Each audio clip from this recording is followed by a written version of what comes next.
안녕하십니까. 대통령 민정수석 비서관 조국입니다. 지금 우리는 21세기 대한민국의 미래를 묻는 국민들에게 답변해야 합니다. 30년 전 헌법이 더 정의롭고 공정한, 그리고 중앙과 지방이 함께 잘 사는 대한민국의 운영틀이 될 수는 없습니다. 그런 의미에서 오늘 말씀드리는 지방자치, 경제, 총강 부분은 지방의 미래, 국민경제 등 대한민국의 미래를 담고 있어 매우 중요합니다. 먼저 지방자치에 관한 부분입니다. 지방은 대한민국의 미래입니다. 우리나라는 국토의 12%에 불과한 수도권에 인구의 50%, 국내 1000대 기업 본사의 74%, 전국 20대 대학의 80%가 몰려 있습니다. 30년 안에 전국 시군구의 37%, 읍면동의 40%가 사라질 운명에 있습니다. 지방 분권 강화는 서울과 수도권 대 지방, 효율 대 형평의 문제가 아닙니다. 2017년 서울의 합계 출산율은 0.84명이었습니다. 합계 출산율이 1명보다 낮은 광역자치단체는 서울밖에 없었습니다. 서울은 자체 인구 재생산보다 지방으로부터 인구 유입에 의존할 수밖에 없는 구조입니다. 지방 소멸은 서울과 수도권의 부담 가중으로 이어져 궁극적으로 국가 소멸로 이어질 수 있습니다. 문재인 대통령께서도 우리나라는 오랫동안 수도권 중심의 불균형 성장 전략을 취해왔고, 그 결과 수도권은 비대해지고 지방은 낙후되고 피폐해졌다. 수도권 1등 국민, 지방 2등 국민으로 지역과 국민이 분열되었다. 수도권이 사람과 돈을 빨아들이는 블랙홀이 되도록 방치해서는 안 된다라고 말씀하시면서 지방 분권과 국가 균형 발전은 결코 포기할 수 없는 국가 발전의 가치이자 수도권과 지방이 상생과 협력 속에 지속 가능한 발전을 이룰 수 있게 하는 최고의 국가 발전 전략이기도 하다라고 하셨습니다. 지방 없이는 수도권도 없고 서울도 없습니다. 대한민국의 지속 가능한 성장을 위해서는 반드시 지방 분권이 강화되어야 합니다. 이제 지방자치제도를 한 단계 발전시켜야 합니다. 자치 역량을 강화하여 지방정부 스스로 지역에 맞는 행정을 할 수 있도록 해야 합니다.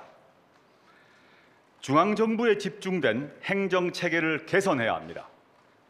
이를 위해 대통령 개헌안에서는 지방분권에 관하여 첫째, 지방정부 권한의 획기적 확대, 둘째, 주민참여 확대, 셋째, 지방분권 관련 조항의 신속한 시행 등 3가지 내용을 담았습니다. 지방분권 개헌은 지방분권 국가선언입니다. 자치와 분권을 강화하는 내용의 전문 개정에 더하여 개정안 제1조 제3항에 대한민국은 지방분권 국가를 지향한다라는 조항을 추가하여 대한민국 국가 운영의 기본 방향이 지방분권에 있음을 분명히 하였습니다. 이 조항의 신설은 향후 입법과 정부 정책에 강력한 영향을 미칠 수밖에 없다는 점에서 큰 진전입니다. 지방정부 구성에 자주권을 부여하겠습니다. 중앙과 지방이 종속적 수직적 관계가 아닌 독자적 수평적 관계라는 것이 분명히 드러날 수 있도록 지방자치단체를 지방정부로, 지방자치단체의 집행기관을 지방행정부로 명칭을 바꾸었습니다. 그리고 지방정부 스스로 적합한 조직을 구성할 수 있도록 하기 위하여 지방의회와 지방행정부의 조직 구성과 운영에 관한 구체적 내용은 지방정부가 정할 수 있도록 하였습니다. 자치행정권과 자치입법권을 강화했습니다.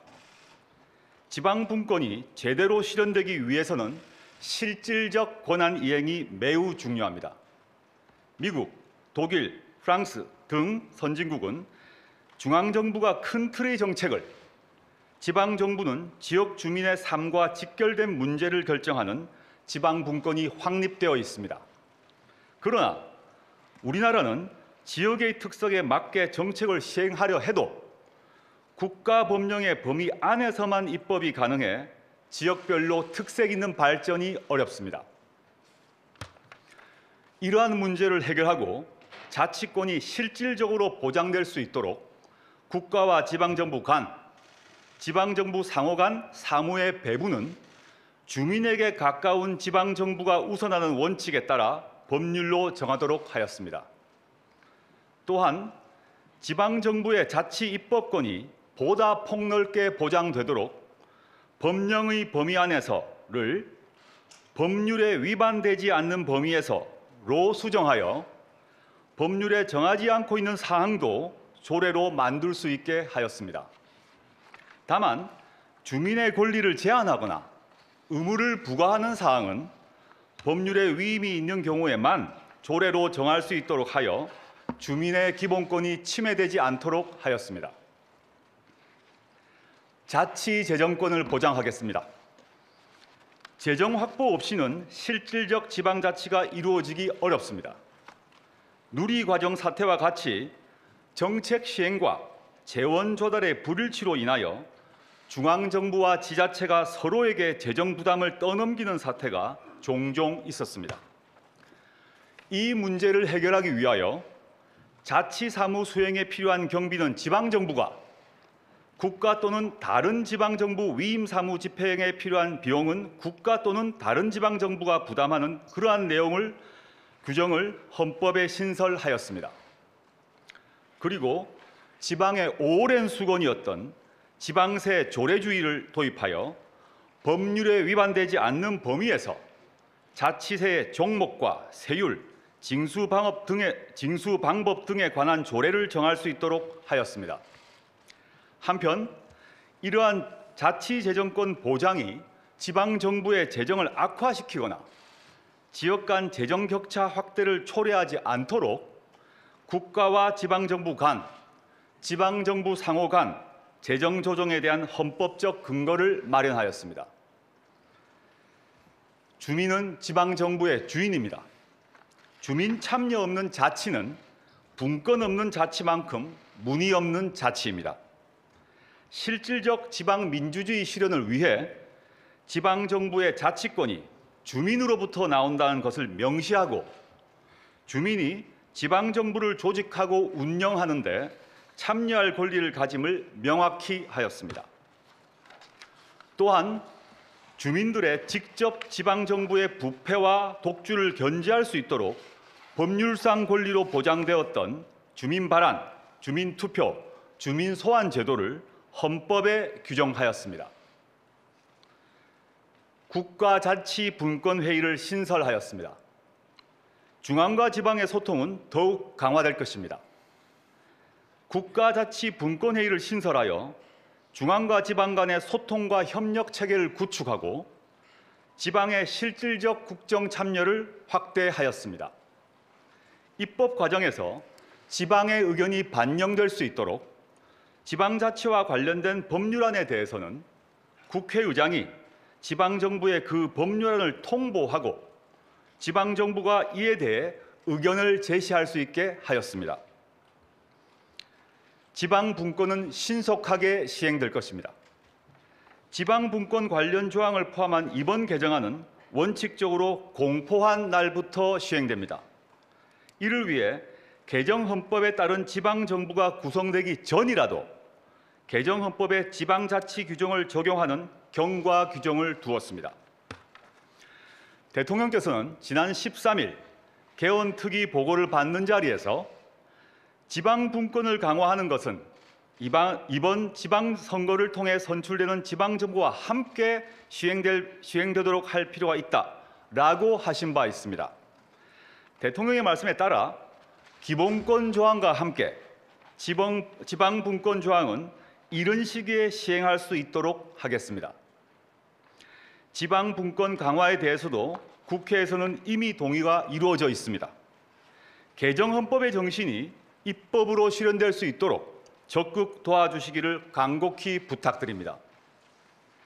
다음은 총강에 관한 부분입니다. 총강에 수도 조항과 공무원의 전관예우 방지 근거 조항을 신설하였습니다. 헌법재판소는 수도에 관한 사항을 관습 헌법에 속하는 것으로 보면서 수도 이전을 위해서는 헌법 개정이 필요하다고 판시한 바 있습니다. 국가기능 분산이나 정부 부처 등의 재배치 필요도 있고 나아가 수도 이전의 필요도 대두될 수 있으므로 이번 개정을 통해 수도에 관한 사항을 법률로 정하도록 하였습니다. 한편 공무원은 재직 중은 물론 퇴직 후에도 공무원의 직무상 공정성과 청렴성을 훼손해서는 안 된다는 점을 명시하여 전관예우 방지에 관한 확고한 의지를 담았습니다. 문화의 자율성과 다양성을 보장하였습니다. 관의 통제와 지배가 군림하는 문화가 21세기 대한민국에 여전하였던 것이 우리의 현실입니다. 관주도의 부패 융성이 아닌 민주도의 문화 융성의 시도를 만들도록 하겠습니다. 문학의 블랙리스트는 더 이상 없도록 하겠습니다. 부당한 배제와 배척을 없애겠습니다.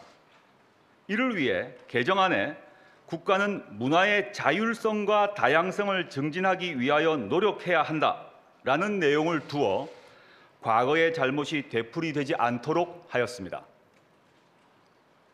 다음은 경제 조항에 관한 부분입니다. 국가가 성장하면 국민도 성장해야 합니다. 우리는 세계 10위권 규모의 경제 강국입니다. 그러나 경제가 성장해도 가계소득은 줄어들고 경제적 불평등은 갈수록 커지고 있습니다. 국민 간의 소득 격차, 빈곤의 대물림, 중산층의 붕괴 등 양극화가 경제 성장과 국민 통합을 가로막는 상황입니다. 이러한 문제를 해결하지 않으면 대한민국의 미래는 어두울 수밖에 없습니다.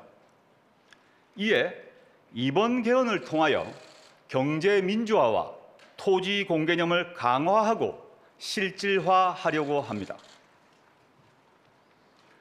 토지 공개념 내용을 분명히 하였습니다. 현행 헌법에서도 제23조 2항 및 122조 등에 근거하여 해석상 토지 공개념이 인정되고 있습니다. 그러나 토지 공개념을 구현하고 있는 택지 소유 상한에 관한 법률은 위헌 판결을 받았고 토지 초과 이득세법은 헌법 불합치 판결을 받았고 개발이익 환수법은 끊임없이 위헌 공격을 받고 있는 상황입니다. 이제 경제민주화의 의미를 분명히 하고 한정된 자원인 토지에 대한 투기로 말미암은 사회적 불평등 심화 문제를 해소해야 합니다. 이를 위하여 토지의 공공성과 합리적 사용을 위하여 필요한 경우에 한하여 특별한 제한을 하거나 의무를 부과할 수 있도록 하는 토지 공개념 내용을 헌법에 분명히 하였습니다. 상생으로 불평등과 불공정을 바로잡겠습니다. 현행 헌법 119조 제2항은 경제주체 간의 조화를 통한 경제민주화를 규정하고 있는데 여기에 상생을 추가했습니다. 이미 대규모 점포 영업시간 제한을 규정하고 있는 유통산업발전법이나 대중소기업 상생협력 촉진법 등 상생에 관한 법률이 있지만 이번 헌법 개정을 통해 경제적 협력 관계에 관한 다양한 정책과 입법이 더욱 촉진될 것입니다. 그리고 양극화 해소, 일자리 창출 등 공동의 이익과 사회적 가치를 실현하기 위하여 협동조합 등 사회적 경제 진흥을 위한 국가의 노력 의무를 신설하는 한편 골목 상권 보호와 재래시장 활성화 등이 주요 현안이 되고 있는 상황을 고려하여 소상공인을 보호 육성 대상에서 별도로 규정하였습니다. 농어민을 지원하겠습니다. 소비자를 보호하겠습니다. 그리고 기초학문을 장려하겠습니다. 농업의 가치는 단순한 산업이나 경제 논리의 관점이 아닌 식량 안보 등 공익적 관점에서 접근할 필요가 있습니다. 이에 식량의 안정적 공급과 생태 보전 등 농업이 갖는 공익적 기능을 명시하고 국가는 이를 바탕으로 농어촌, 농어민의 지원 등 필요한 계획을 시행하도록 하는 내용의 규정을 신설하였습니다. 그리고 기업의 상대적으로 취약한 소비자 권익을 위하여 소비자 권리를 신설하고 현행 헌법의 소비자 보호 운동 보장 규정을 보다 폭넓은 개념인 소비자 운동으로 개정하였습니다. 또한 그동안 비교적 취약했던 기초학문 분야를 강화하기 위하여 국가에게 기초학문 장려 의무를 부과하는 조항을 신설하였습니다. 헌법은 시대 정신을 담아야 합니다. 자치와 분권, 불평등과 불공정을 바로잡아달라는 것, 이것은 국민의 명령이고 시대 정신입니다. 국민 모두가 어디서나 차별받지 않고 골고루 잘 사는 사람 중심의 균형 발전을 이루어내야 합니다. 지난 대선에서 대선 후보 모두가 지방 분권 개헌을 주장했고 정치권은 모두 경제력 집중과 양극화 해소, 불공정 거래와 갑질 근절을 외치고 있습니다. 이제 구호가 아닌 행동이 필요합니다. 어제에 이어 다시 말씀드립니다. 헌법이 바뀌면 내 삶이 바뀝니다. 새로운 대한민국은 개헌으로 시작될 것입니다. 국민 여러분의 지지와 국회의 적극적인 협조를 다시 한번 간곡히 부탁드립니다. 감사합니다.